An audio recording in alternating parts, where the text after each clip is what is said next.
Radius of gyration, जिसकी दूसरी भाषा में बोलते हैं एवरेज रेडियस। पूरा ध्यान। Consider a system of n particles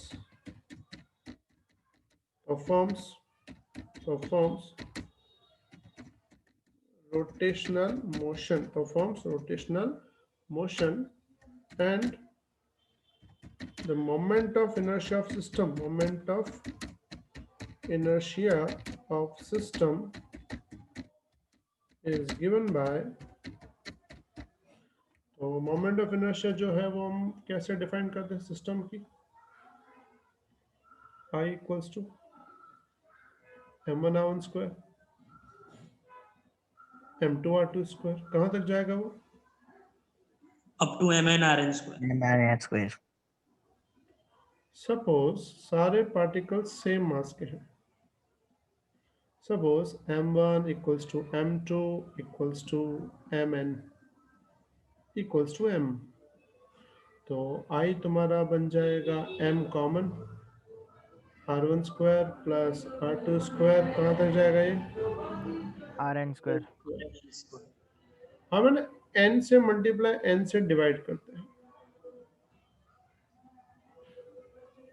कैसे मल्टीप्लाई? n से मल्टीप्लाई n से डिवाइड।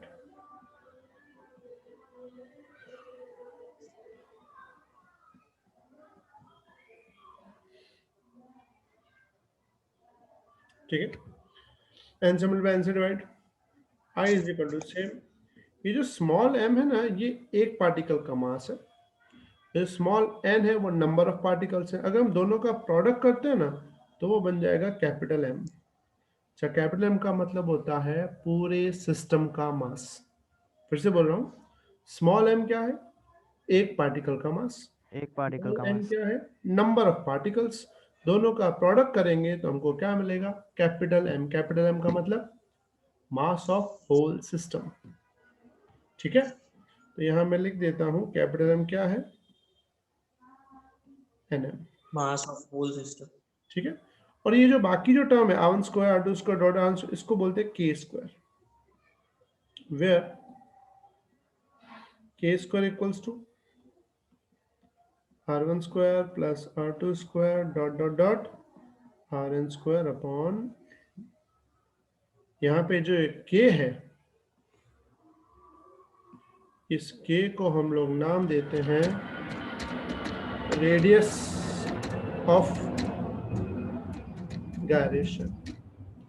क्या है ये? रेडियस ऑफ गायरेशन, यानी k इक्वल क्या होता है? Under root r1 square plus r2 square dot dot dot rn square upon n।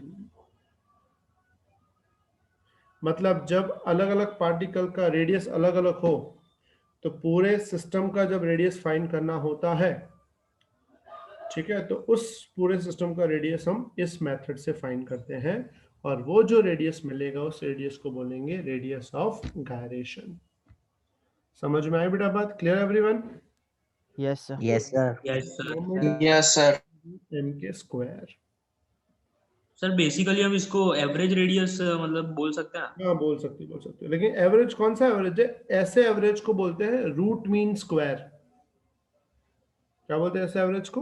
Root mean square, जिसको Root mean RMS, root mean square, क्योंकि हम पहले रूट कर रहे हैं। देखा है रूट, फिर मीन है, मीन का Yes, मतलब sir. ये Yes, डिवाइड, और स्क्वायर, देखो हर Mean टर्म है। का स्क्वायर है, इसको बोलते हैं रूट मीन स्क्वायर, यानी one type of. Divide by total number of terms.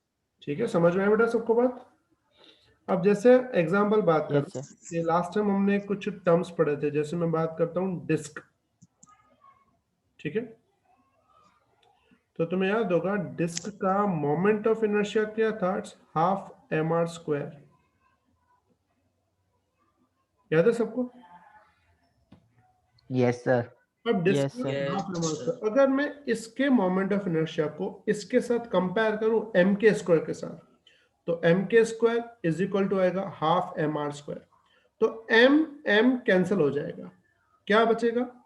k square equals to square is equal r to square 2r by 2। r square. अगर मैं रूट कर दूं तो k क्या मिलेगा? तो k तुम्हें मिलेगा r अपॉन रूट 2। तो इसका मतलब ये हुआ डिस्क का रेडियस ऑफ गायरेशन क्या है, r/√2। सिमिलरली अगर मैं रिंग की बात करूं तो रिंग का mr²। था mr²। तो अगर उसको मैं इसके साथ कंपेयर करूं तो mm cancel, k is equal to r मिलेगा तुम्हें। Clear? Third, yes sir. Yes sir. Solid sphere.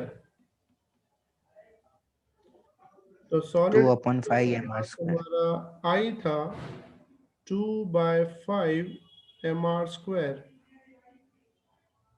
तो अगर उसको मैं k निकालने की कोशिश करूं तो वो मिलेगा तुम्हें √2/5 r।